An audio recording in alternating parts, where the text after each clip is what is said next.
Hey guys, welcome to a special Christmas edition of some leadership resources. My name is Brandon Goff. I am the executive director at Acts 2. I'm really excited to have you jumping on either audio or video for this. At Acts 2, we are all about resourcing the pastor in the local church to do all that we can to change your city for Jesus. Come on, somebody. And so we're excited about that. With Christmas coming up, I wanted to talk to some professionals and some people that are experts in their area. And so there's a list of videos and content to get you ready for your Christmas season as it's coming up. Everything from guest impressions to worship to executive pastor roles to kids to everything. Even get this, Kevin, ministering to grieving families during the holidays. We got a video on that from a professional counselor. It's amazing, dude. So today, you heard me say his name. His name is Kevin Bordeaux. Write it down. Memorize that name. He's the pastor of Thrive Church, an amazing guy, a great friend. And man, we got some good stuff to talk about today. Kevin, I introduced you, but why don't you tell everybody a little bit about yourself real quick, buddy? Well, first of all, friendship for 9 years, man. Been a friend with you since I moved here to Virginia. We connected. Yeah. I love what you're doing, man. I just love our friendship. It's important to have those guys in your life. So I'm from Richmond, Virginia. We moved here 9 years ago, and we had a church of about 20 senior citizens and just a couple of young adults there. And we came in and did pretty much a new church plant in a building with those people. That was our core team. We had no resources, and God's been very gracious to us. Right now we have 2 physical locations, and like many churches have an online location. They're an online campus team. So, and our whole goal, just a vision of Thrive Church quickly is this: there's 650,000 unchurched people in Richmond, 650K. We want to be a church where unchurched people love to attend, and we want to help dent that 650K. So, man, we're all about church planting and guys that come to Richmond, and all about the Big C Church in Richmond and giving money and giving resources to churches that you would consider your competitor down the street, because we can't reach 650K by ourselves. But it takes all the churches of Richmond. So that's kind of the brief synopsis of Thrive Church, what we're all about. Dude, you're doing such an amazing job with that too. Like watching you and being a part, like you said, 9 years, we followed each other and been friends and hung out and grabbed coffee and talked ministry and all that stuff. And you guys are doing such a great job. I love your creativity. And maybe I'll pull you on another session in 2022, and we can talk about creativity and things like that. But I love your creativity in leading and in pastoring and in what you do in Richmond, man. You do a great job up there, and just so proud to have you on this podcast or this session. We'll call it a session today. Yeah. And so anyway, Kevin, you've got this concept, this strategy, if you will, of how to really make Christmas the best season, the biggest day that it can possibly be. And you were walking me through it and talking to me about it. And I was like, dude, that's what we need to talk about to some pastors and leaders today. And so I just want to turn you loose, man, and let you really talk about how in the world can we tell us your strategy of what we can do to really make this one of the best days to reach people with the best news of Jesus, man. Come on. The best news absolutely possible. Amen. Well, so it's called the wave strategy, like an ocean wave. There's 3 waves a year. You don't create waves come. You don't create waves in the ocean. So you guys all know it's Christmas, Easter, and then fall. There's three waves. A lot of times what pastors do is we keep our calendars really busy throughout the year, that every Sunday's got to be a great Sunday. Every week's got to be a great week. What the wave strategy does, though, it actually builds it around your culture of when people are more likely to come to church and when you can maximize their interest in church. So Christmas is one of the high holidays of Christianity, and people that are unchurched are interested in going to church. Easter as well. And then fall, people getting back in the rhythm and habit of going to church, getting back into those things. So this strategy I'm going to share with you is maximizing your calendar as well. It's taken, instead of doing a baptism just randomly in July or doing a child dedication randomly in June or whatever it is, the idea is to maximize. So that's the first thing you understand, is the wave strategy maximizes. Now, when you think of the wave strategy, the first thing you got to think of, and then we'll get into Christmas, is it's 4-1-4. So think 4 on the front end, 1, and then 4 on the back end. What do I mean by that? 4 are the 4 weeks leading up to the big day. Let's just use Christmas, for example, because that's the big day we're talking about. 4 weeks leading up has got to be strategic and purposeful, intentional invite strategy. It's got to be rolled out each week, and we'll go into what that looks like. And so the leading up to the big day is mobilizing your people for sharing their faith, evangelism, and invite. Right? Like you're empowering them to invite people. So just saying, hey, just bring a friend. We're actually going to show them how to do it. We're going to empower them. We're giving them scripts to send. We're doing everything for them. The goal is this. Here's why you do it. I mean, it is discipleship because you're sharing your faith as discipleship, inviting people to church as discipleship. But the goal is this. And then I'm going to share the big picture of 4-1-4, and then we'll go back and walk through that. So the goal is this. You want to do all that. So on the day of the big day for Christmas, and we'll get to what that big day is going to look like, you want to double on the day of. Yeah. That's the first goal. We want to double in just our attendance. So you and your team are setting these goals that we're going to double. The second, and I say second, but not in like terms of importance, but I would say the most important goal is this. You want to get first-time guest cards at any cost. I mean, if you got to rob them in the parking lot and get that guest card, that's what matters most. And again, I'm gonna go back through and show you all this, and we're gonna walk through all these individually. So you want to get the guest card, you double the day off. You invited 4 weeks, you got the big day, the 1 week, the 1 day off. Now, 4 weeks after is where we see 90% of churches in our networks fail. Usually most churches can double, especially on Christmas and definitely Easter. I mean, you could literally do nothing on Easter and double. It's just the way it is. Yeah. But what happens is, Brandon, we fail on the back end of connecting these people. We celebrate, me and you both, we're posting pictures. We're excited. You should be if you have a big day. Nothing wrong with that.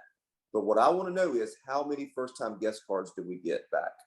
Because that's when the rubber meets the road. Why is that? The 4 on the back end, 4 of invite, 1 big day, 4 on the back end is about connecting. So what we're going to do is the week or the week after your big day, you want to have what is considered a guest meal. You don't have to call it that. We call ours a connect party or connect gathering.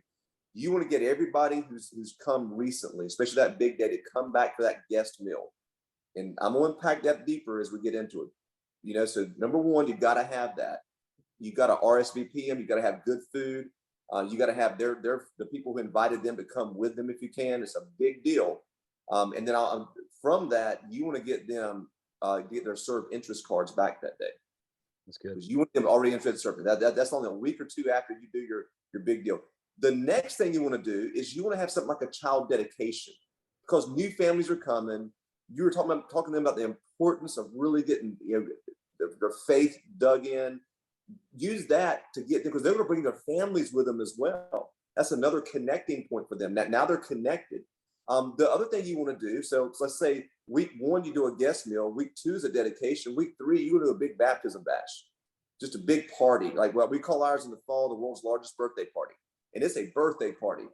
Usually it's streamers and it's like cupcakes, and it's just a party. Not only our church birthday party, but their spiritual birthday party. And then on week 4 is your first serve. Everybody who signed interest cards on week 1, you've been working with them.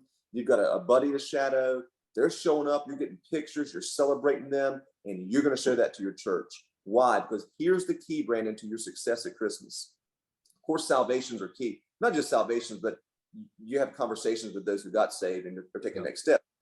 But the key is this: the guest cards from Christmas, does it translate to people serving in your church? What about small groups? Small groups are good, but they're still just a consumer. Yep. They become a contributor when they're serving, and they're in planning center. You have a record of them. They have a team lead with them. So that's the overview of the wave strategy. We do this 3 times a year. We do the 4-1-4 at Christmas. We do the 4-1-4 at Easter, and we do the 4-1-4 at fall. The other times of the year, we rest and we plan. We pull back because waves all go back. There's nothing big booked. There's some just little things we'll do. Then we gear up for that next big wave. Now, before I jump into the details of all that, man, any questions you have or maybe some clarification or anything like that? Yeah. So my biggest thing is I like how scalable your overview is, no matter where our churches are. Yes, It's not a huge budget killer. It doesn't have to be. It's that's right. things that you can do no matter what. And I'm sitting here taking notes. So if you're watching the video, or Kevin, even you, and you see me look down or something, I'm taking notes as well, because it's really good stuff. And so let me just get you to clarify something. Yes, It's not bad to have other stuff during the year. It's that's right. just you need to have a focus to where you really hone in on some of those big natural wave days, correct? That's right. Yeah, I mean, yeah, you're just maximizing the schedule. Well, people's natural schedule in the culture and context we live in America. Yeah. Yeah. The problem is you just don't want to compete. You don't want to wear your stuff out. You want to, really focus in, and we'll get into that about what that means. But yeah, I mean, definitely we have things throughout the year. We'll do, just different things, but we try to, and what we did this year, Brandon, we really focused on getting everything brought into those three. Really, it's 3 times 9 is 27. Those 27 weeks that we're packaged them in those there, to maximize. That's good. And let me ask you this. I've heard people say this. I kind of want your opinion on this. I've heard people say try to factor in like one more big day. Find like a Mother's Day or a church, anniversary or something like that. To kind of that way you got four and it's quartered out and all that stuff. What are your thoughts on that? Yeah, you can. Now, Mother's Day is the end of your Easter wave. And so Yeah. Mother's Day is always big for us. We do free professional family photos with mom, and and all that, chocolate fountains for the ladies and VIP area. And we just, you go all out. That's actually the end of your wave. And that actually it is a big day. Mother's Day can be your fourth biggest day of the year, I believe. And it could compete with fall because it's a big day. Do you Uh, think do you think so for us, Mother's Day extends the wave of Easter. So we kind of like, just like you said, it's the end. So it extends it and kind of pushes it out. It's a longer wave, if you want to use that term. it can, yeah, it can. Now, one of the rhythms, in the South, rhythms across the country are a little different, but in the South, what we've seen is Memorial Day to Labor Day is Vacation Alley. That's when the beaches really open up. That's where everybody's going. So then you can still reach people and do things, but the law of attrition's coming in, Yeah. because a lot of your regulars are going to be gone. With that, and so like a church anniversary or birthday, we do that our fall wave. So we actually use our baptism and church birthday parties as a part of that wave, because again, people who got connected at fall and who've been coming, boom, what they're going to do is bring their family to that, and you will have a boost or have kind of another little uptick to capture when they're most likely to come to church. That's good. That's really good, Kevin. Yeah. So let's break down a little bit of the wave. Like let's go into kind of your strategy here. I took overview notes, but like let's really dive in and give everybody some handles to the toolbox. Yeah, man. And I'm gonna pull my calendar up and Yeah. go through. Here's the thing. Let's quantify and clarify about Christmas before we jump into it. Yeah. Because the question is going to be asked. Well, again, I've got consulting and coaching stuff at the end of the month I do with guys, and they're going to say, "Well, do you do Christmas Eve or you just do like December 19th Christmas services?" Here's my thing: whatever works best for you. Just don't Yeah. make them compete, because you're really, again, you don't want competing stuff. Whatever works the best for you. So it could be both and a little bit of both and. I have a friend who's doing a Christmas Eve service, but it's more just of a, hey, y'all just come and hang out. They're not really pushing it. Whatever you do, make sure you have one really stinking big day that you're just shooting everything for. Does that make Yeah. sense? Yeah, absolutely. So with that, it's a great way you put that. So what we're doing is we're doing, the Sunday before. That's our big day. We're adding a service, like we're killing it that day. But we're probably going to do a Wednesday night candlelight 1 hour, do the Christmas carols and just like Yeah. really laid back, kind of drawn back, and just go and just enjoy kind of a Christmas feel with candlelight kind of stuff. Yeah, and I really believe every pastor and every church has to decide what's going to be best for them. And I'll get into our strategy, and then again, it's not do it like I do it. Again, that's what I'm telling the guys. You just make sure you do the 414, and it's like you guys are on that. So for us, for instance, we're doing Christmas Eve this year because we're going to take the 26th off. We're just doing virtual service. Yep. Staff travel for the holidays, and so the 19th for us is going to be like kind of the launching, one of the big invite days for that. So leading up, you got, let's say the 19th is your big day. Then we'll look at Christmas Eve too. You would start your 4 weeks out on November 28th. That's good. If it's going to be Christmas Eve, it could still be November 28th as well, or you could even push it to the 5th of December. But you got to look at your calendar and plan 4 weeks out. Because what happens is this, and this is very important that they're getting this stuff now, because November 28th, you have yard signs available, and you have invite cards available in the back, and you're doing an honorable mention with them, with the yard signs. You're doing an honorable mention about invites, and you don't tell them everything that's happening on your Christmas services, but you just let them know, hey, look, grab a yard sign. And then one of the things that's really important, you want them to get a photo with their family, like at their house with that yard sign, right? And tagging them. But what we've seen, so people have the spiritual gift of amnesia. We know that as pastors, is that they just forget, right? So you want to have a photo like option there where they can get with their families and just even grab a yard sign and get a picture there that day to post on social media. Your event, your Facebook event, needs to go live on the 28th as well, because you post pictures in there. You can do things. A lot of guys wait till like a week out to do a Facebook event. I'm gonna tell you why that's important. Facebook events got to go live 28th. Yard signs and invite cards are there that day. Honorable mention. Just some people, hey man, Christmas is around the corner. Let's just get ready for it. You want the yard signs out for 4 straight weeks, so they get more traffic through the city. Now you through the community or city or wherever you live. Here's the thing, with that, keep the yard sign booth out there, the photo booth out there all the way through. People when showing up, everybody doesn't come every week. That's called Easter, where everybody comes at once. But they're going to kind of do that. So the next week, when you get to December the 5th, let's say that's the second week.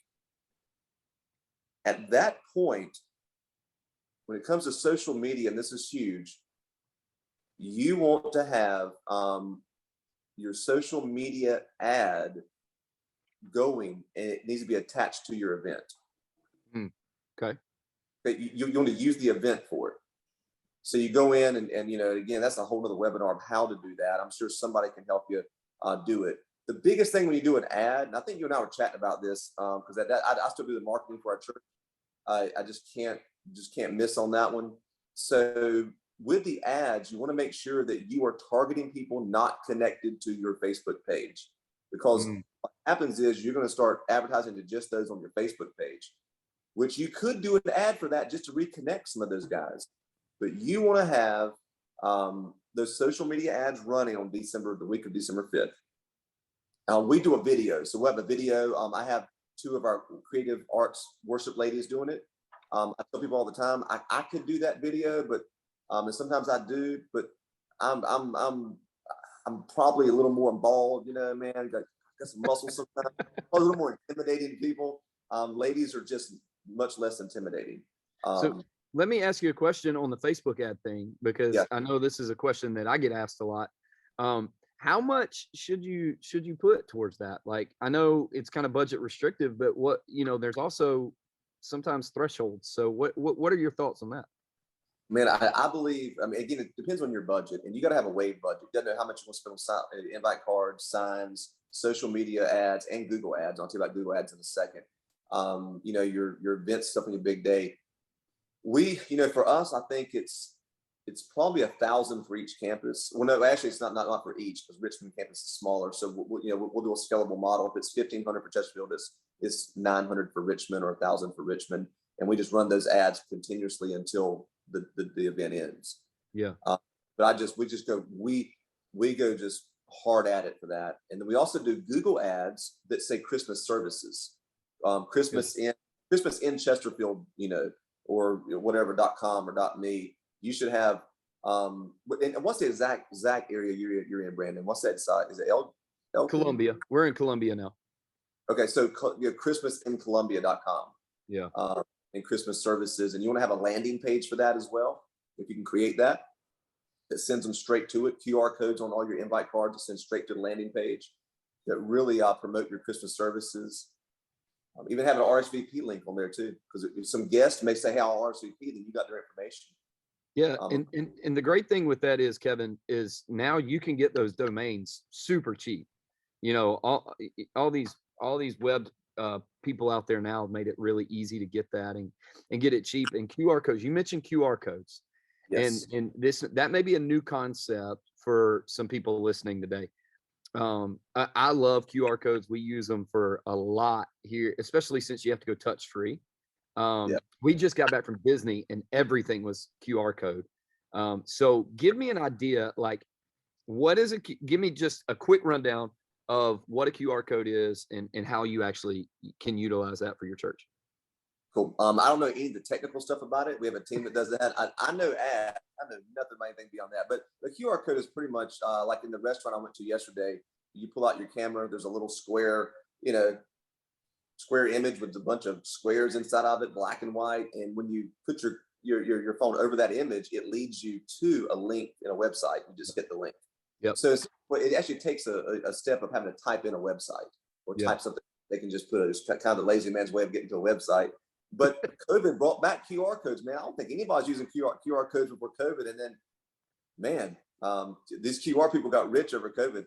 They were popular for like 6 months and then they just died. Like everything went away with them. And then COVID hit and it was like, oh, a resurgence. Here we go. Renaissance. So I love, you're absolutely right. I love that, man. That's so good. Yeah. On your yard signs have christmasincolumbia.com. I'm just using your church's example, christmasincolumbia.com. And another thing too, I wouldn't put dates on it. Again, you can reuse those signs. Thank God on Easter of 2019, all of our stuff was not dated. So we just used it again.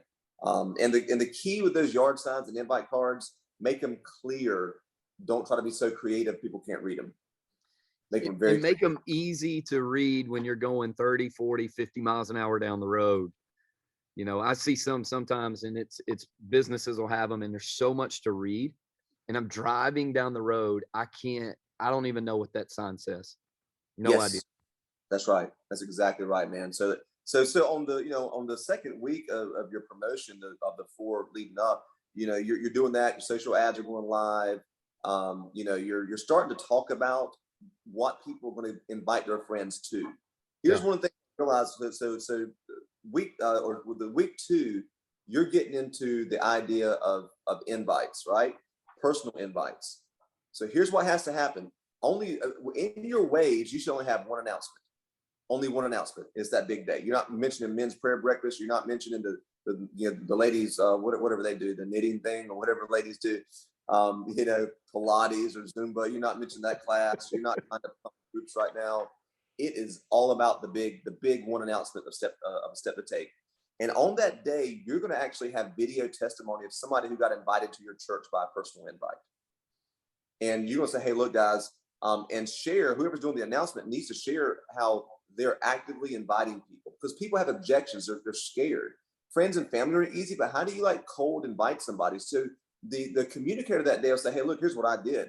My waitress, or man, even in the red box, I put $5 and put an invite card in red box. You're helping them know how to invite, but then here's what you're doing. You're showing them what to invite to. As you get closer to your big day, you want to unveil and say, hey guys, and here's why you don't want to miss this.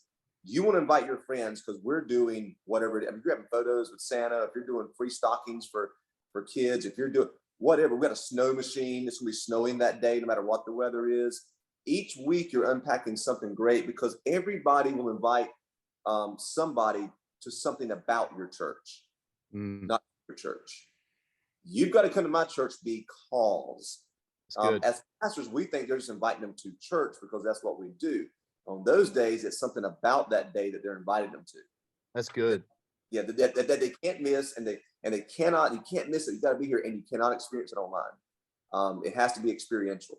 So for that big day, you're inviting. You have something memorable, like free photos with Santa is memorable. So you want experiential. They can experience it. Snow machines, something fun that day.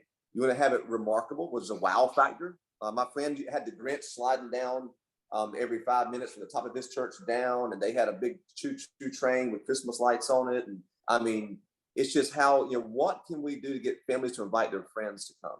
That's good. Man, you come with us this Sunday. So on the second week, that's what you're doing. That's a personal invite.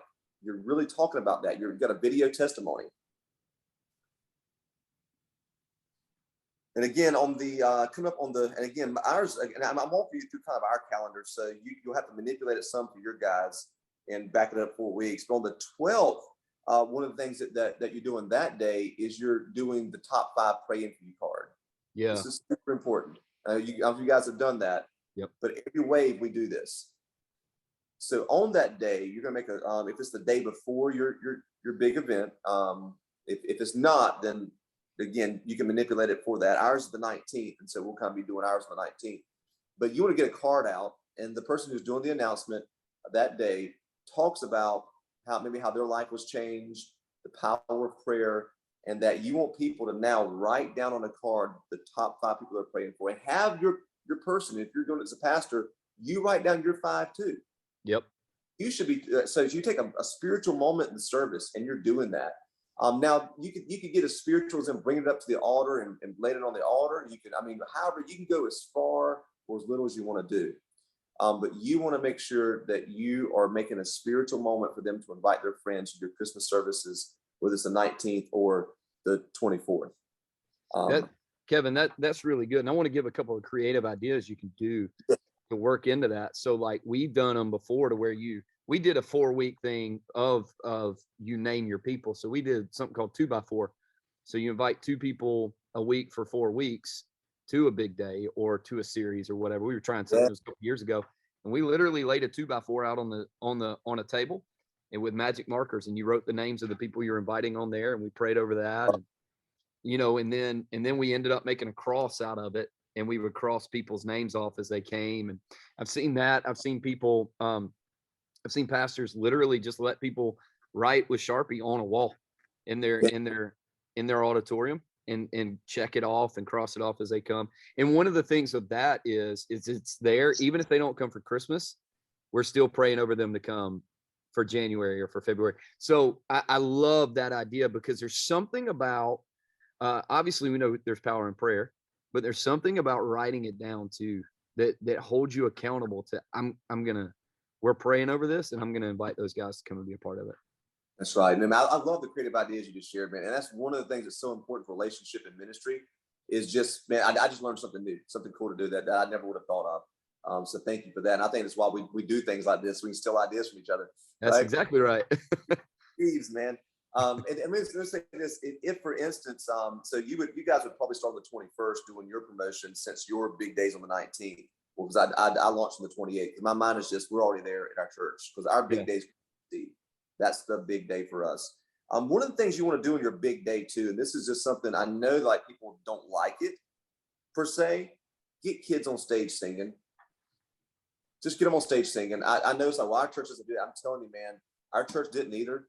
And one of my friends' churches in the Compassion Network, I don't know if you know Josh Hanna and those guys, but I was like, oh, I'm not getting kids on stage singing. But man, people, parents, grandparents, friends will come out to see their kid on stage singing on your big day. So on the big day, have kids singing. We're doing that one on the 19th. So kids will be singing on the 19th, just because for Christmas Eve it's a little different for it. But make sure you're doing something like that where you're having kids there and they're singing and doing something fun for that. We actually used kids and students for Grandparents Day. We did student takeover. We had videos about kids talking about their grandparents, and all the kids made their grandparents a special gift on Grandparents Sunday before our fall kickoff Sunday this year. That's so cool. We're always utilizing kids to do something. With good. that. Yes, that's great. That's great feedback. No, I was going to say that's great feedback for big day ideas and things like that, man. That's super, super helpful. Now on the big day, let's talk about that for a second. And this is stuff that Rich Birch and Greg Atkinson, some of the guys that I work with, have been talking about. You don't want to do a Christmas program for your big day on Saturday night and Sunday evening. You don't want to do a full musical presentation for your big day. You want to have kids singing, but you want to have a service where your band is playing and you're preaching, because people will connect to your band and connect into your worship and will connect to your preaching. If you're going to utilize like a musical thing, don't make that your big event, because people aren't coming on a Saturday. Like for guest instance, like unchurched guests, unchurched people, if you do photos with Santa on Saturday, they're going to choose to come Saturday or come choose Sunday. And guess what? They're coming Saturday. They got what they needed. They're not coming back Sunday. Yep. So if you do free photos with Santa, do it on a day where they have to come to church and do it. Yep. Do everything within that church hour. Even Easter egg hunts. Don't do them on Saturday. Unchurched person will get their eggs and their candy. They ain't coming on Sunday. It's good. So we changed a lot of ours. Man, I led Easter egg hunts and trunk or treats, and we took over our city. Had more. We actually shut down the city of Clinton when I lived there in North Carolina. We shut theirs down. We were so proud of it. Our church never grew from it. Yeah, never grew. Thousands of dollars for candy, and just never grew. But what I have seen is you can utilize this big day strategy. So the big day is gonna be remarkable. It's a wow factor. It's gonna be experiential. Your first impressions guys have hats on. Your signs that say welcome for Christmas there. You're doing something, just that day is gonna be remarkable. It's gonna be experiential. And you're gonna make sure you get that guest card from them. We give away $5 to a local charity for every guest card turned in.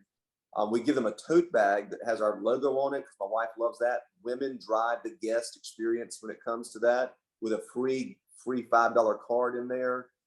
Make sure you get the guest card. Usually we do it just at our after party. On those big days, get that guest card when they come in, while they're sitting, when they leave. You got to get that guest card and make sure your day is remarkable and special. Now, here's the next question that's going to be asked. Do I launch a new series on that day? Usually on Christmas and Easter, I don't launch a new series on those days. I save it for the next week. And it's something that they want to come back to hear. So, for instance, like this year coming up 2022 after Easter, we're doing, myths about heaven and hell, and we're going to talk about what heaven's going to be like and what hell's going to be like. And myths, we've done frequently asked questions. You've done stuff like that, but we do all those, and you want to grab their attention. My friend Jamie Grisham in Tennessee did this at Compassion. They were doing taboo stuff in the church on Easter. Here's what he did to close out the service. This is so cool. I love this idea. He had his sister, who was a professing lesbian, to come on, and they talked about, like, she's like, yeah, I'm a lesbian. I walked with my faith. I did all this, blah, blah, blah. And she said, so Jamie, am I going to hell? What does the Bible say about homosexuality? And Jamie went to say it, and it went off. And wow. Got to come back next week to see that. The big day, on that big day, you not only need to get guest cards, but you need to really pump that series coming up. We're doing back to your future this year, and we're doing like a back to the future type series. And just talking about, if you could go back in the past and change your past, what would you change? We'll have videos of people sharing one thing they would have changed. We're gonna have we're selling retro shirts during that series, and it's gonna be kind of more of a retro series there. So you want to think about a creative sermon series that you can do after each big wave. We did the Dark Side. You've seen that after Fall Wave, and that was tremendous. We had Darth Vader come out, did the Stormtroopers. It's been a complete Star Wars overhaul. I loved our baptism stuff, man. It said Thrive Church behind it, and the sign they held was "He is my Father." That's good.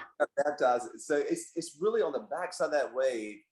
This is where the rubber meets the road. You got to get a creative series needs to be instituted, and you want to get them come back for that. Before I jump into the next 4 weeks, Brandon, do you want to pause and ask any questions or clarify anything? No, I think it's really good. And I want you to kind of give your thoughts on this. I've always been big on, and you and I have had this conversation, so I kind of know where you're going to go with it. But you said go big, do creative, go big.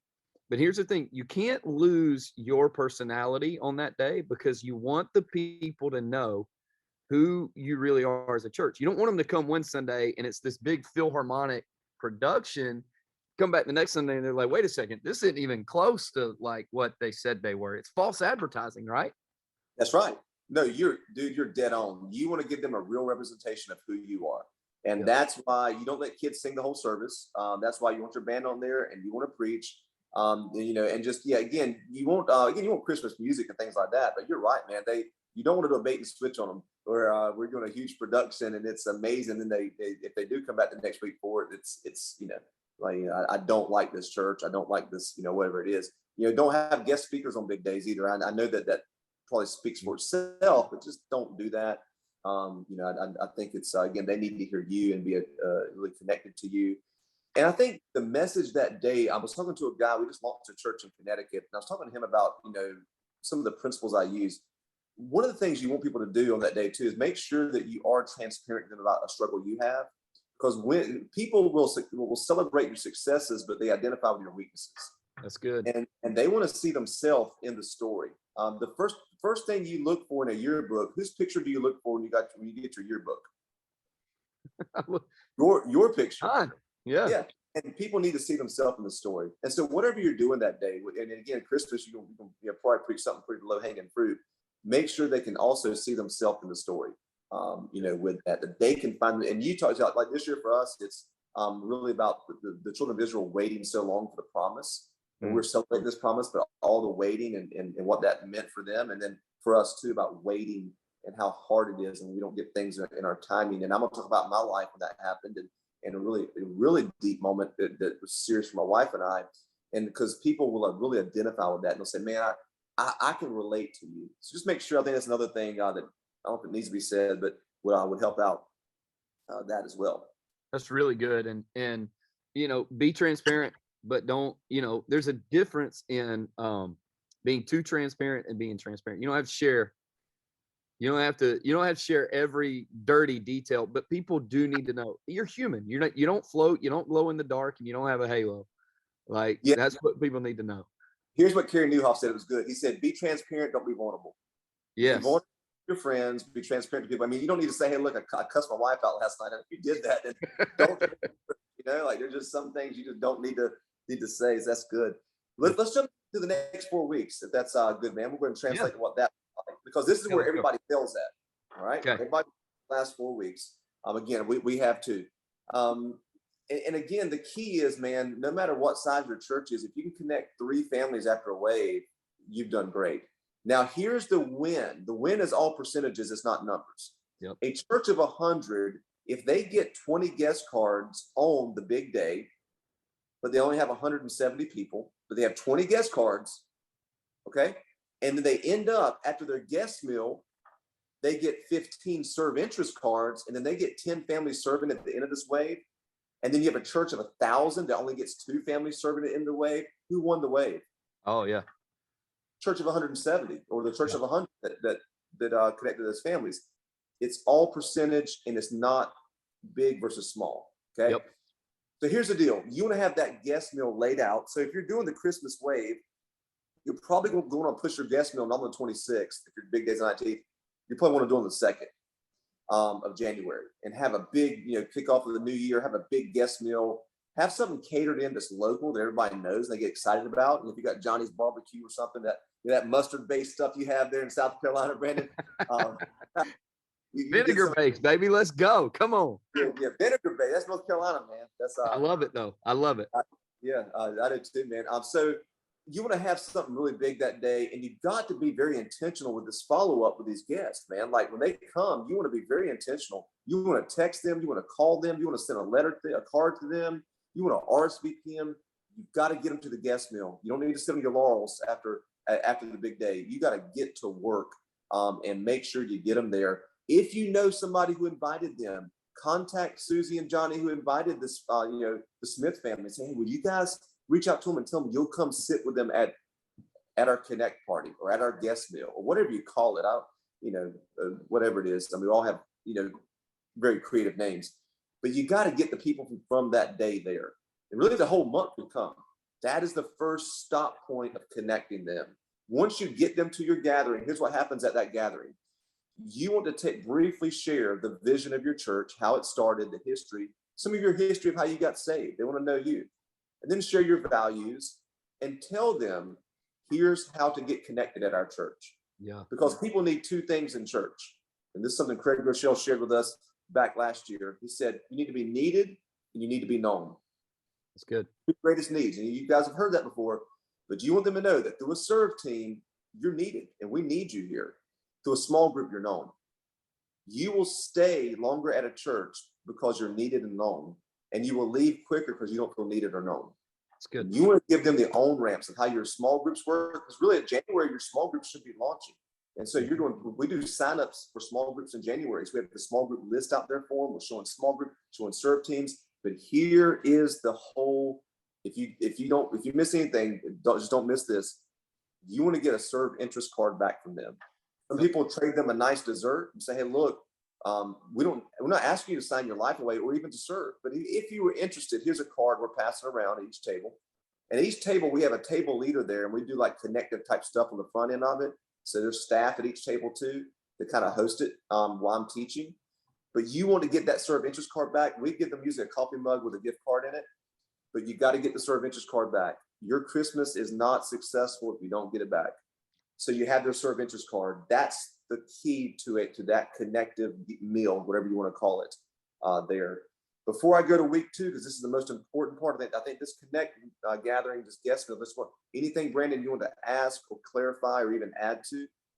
No, I think it's really, I think what you laid out was really plain and clear. I think what I would add to that is we can't go into that and figure it out the week of. We've got to be planned. We've got to know our values, our history, what we're going to cover, how we're going to do this, and how we're going to conversate with these guys and get them back. I think it's really intentional and strategic. You got to think ahead for that. Exactly, man. We have handouts for them to give to them. We do a connect gathering the first Sunday of every month, and we do that those are special. The ones at the Waves, we cater in good food and really push it there with that. But you're exactly right, man. And listen, we do 120, 90, 60, 30. And so we do every month. We start looking 120 out, 90 out, 60 out, 30 days out.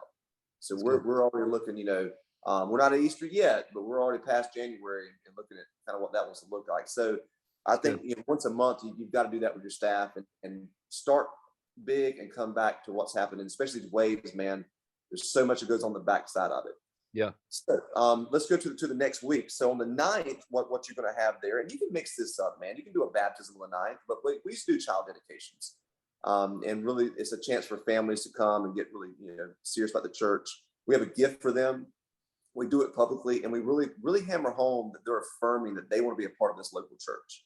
It's good. And do that. So child dedications is the next thing. We don't again. The next week, the 16th, is baptism, because people have come. Christmas seasons, people are just excited. It's a new year. They're pumped up. And so we do baptisms that day. And we usually do something like, talking about little holidays. Bob Frank was a church ninja, opened me up to this. He said, make your own national holiday. So we'll call it National Free Donut Sunday. And we get the best homemade donuts all from Richmond. We have the Krispy Kremes here. We have the Sugar Shack, Duck. We got all the, so we actually have National Free Donut Sunday on that baptism. Because it's a party. We're going to party. We're going to celebrate on that day. So the 16th, you're going to do that. Let's go ahead and move on to the 23rd, then we'll do some review. The 23rd is your first serve. We do that after every wave. We don't do it every month, but after every wave, we'll do a first serve. And here's what we do, just to be honest. The first serve is not just to get people who signed up during the wave to get their first time to serve and shadow. Here's what that does. You want to get anybody who signed up within the last 6-7 weeks come that day and get a big picture with their t-shirts on. All right. You want to have a gift for all the ones serving the first time that day as well. Something really thoughtful for them. But you want to show that picture. Take it before the service, right? Yep. And even have some nice coffee and stuff for those people serving something special. But you want to show that picture at the end of service and then give people an opportunity to join your team. You want them to get excited and clap and celebrate those who are taking the next step of serving in your church. And First Serve really helps you do that. And so the people who signed up serving, that's your ultimate win for Christmas at the end of Christmas. And so First Serve for you, explain that a minute. That is because there's some guys that may not be utilizing a growth track system or a First Serve system. So like First Serve for us is you've gone through, the vision, the history, the values of Radiate.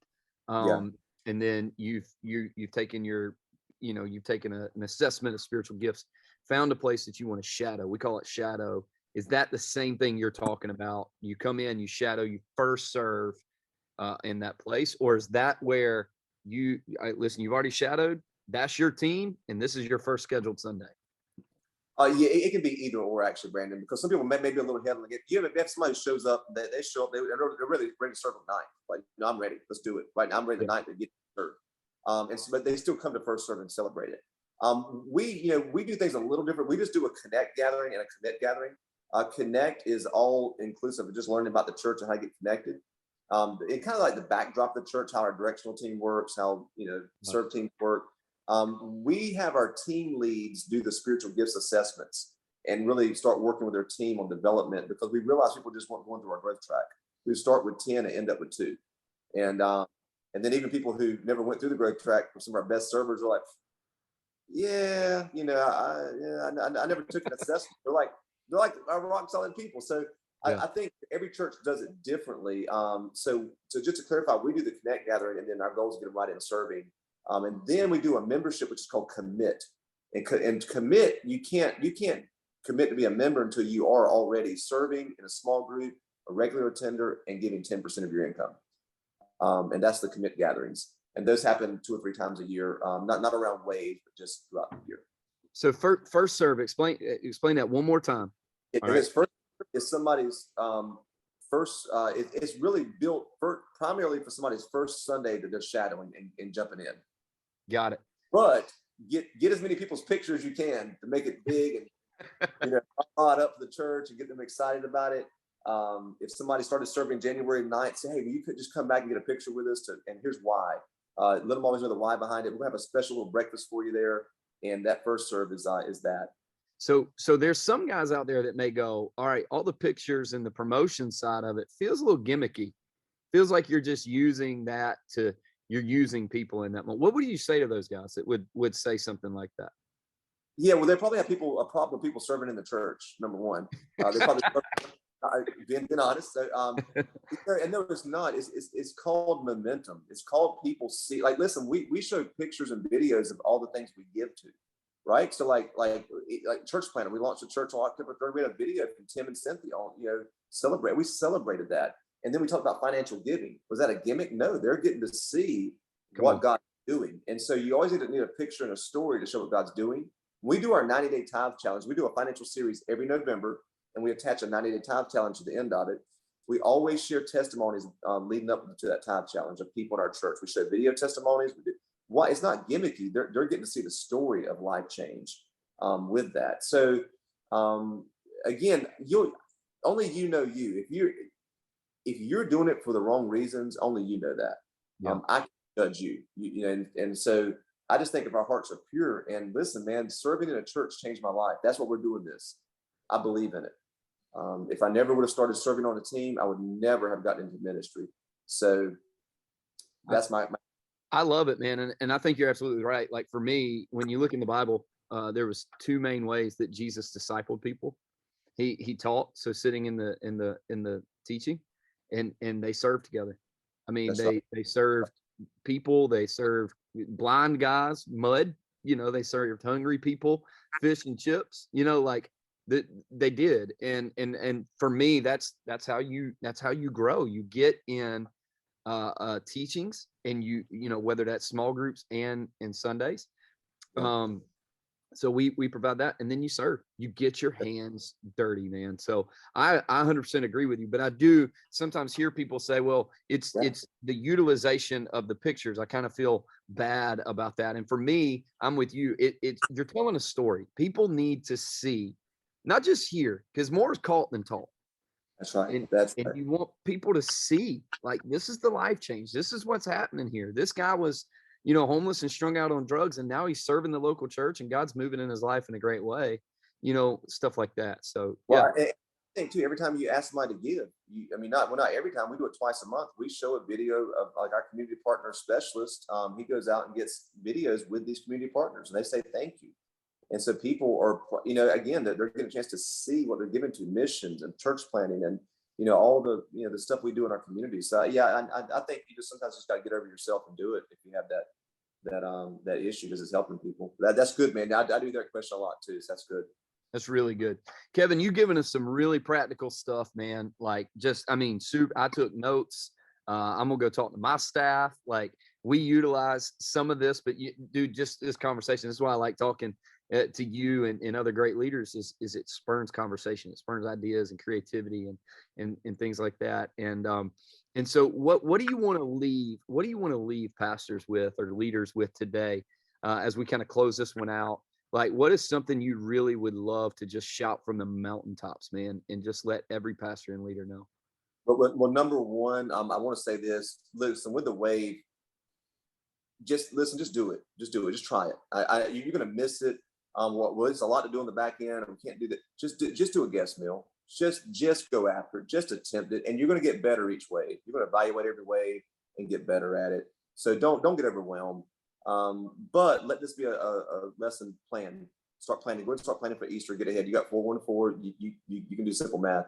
What I would say to every pastor, and we talked about this before we opened up, is take care of your mental and emotional health.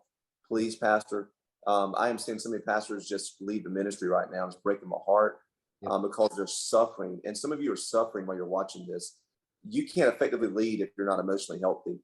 A lot of us are going through grief right now. We're grieving, right, Brandon? Like grieving the loss of people from COVID in our church, not just dying, but people not coming back. Our churches, some of us are just half of what we used to be. Some of us are lost families. And if you're depressed, if you're suffering, it's okay to not be okay. I told Brandon I'm kind of in a season of depression from this grief and loss. And I just realized that, man, find people to talk to, get a counselor, but take care of your emotional and mental health so you can give your family and you can give your church the best. And here's why I'm going to leave you with this. Your church doesn't need a great Christmas wave. It doesn't need a great sermon. It doesn't need a hospital visit. It needs a healthy pastor, emotionally, spiritually. That's what they need and want from you the most. Man, so good. And you're 100% right. And if anybody watching this or listening to this wants some resources to help you or somebody to talk to help you get better on that, we have counselors at Acts 2 that we can refer you to.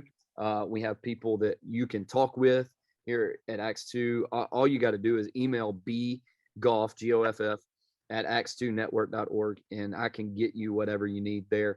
But Kevin, how can people get in touch with you, man? Like just ask you questions or lean into a few things that you said today. Yeah, a couple ways. Of course, social media is easy. Kevin Bourdeaux, if you have to spell that, but it's Bordeaux. That's Bordeaux. It's like the region in France or the wine. So Kevin Bourdeaux. You can find me on Instagram or Facebook. And then also, too, if you want to just email me, it's kevin@thrivechurch.me. Kevin@thrivechurch.me for personal emails. And I'm going to be honest with you. I'm the visionary here. If you want to know where I get yard signs from and how do I do this, I have no clue. I'm going to direct you to our staff, and they would love to help you on how do you do all this. Because I have no clue how to do any of it anymore. But I just tell them what we need to do. But would love to hear from some of you guys. Dude, I get it. And I love that you said that. I'm the same way. Like, it's like, hey, where do you get this? I can send you to the guy, or I can go find out for you real quick. I don't know. Like, I can't answer. Right. So that's right. I love it. Kevin, thank you for taking a little bit of your time today, sharing that with us. I think it's been super helpful and super beneficial for so many pastors and leaders in the Acts 2 network and beyond today. So thank you so much, man. I appreciate it. Hey, you're welcome, Brandon. It's an honor and a privilege, man. Love you, bro. Love you, buddy. And Acts 2 guys, listen, we love you guys at Acts 2. We're behind you. We're with you. We're walking this journey with you. We're here to resource you to do the best that you can to change your city for Jesus. We're praying for you, and we can't wait to see you next time.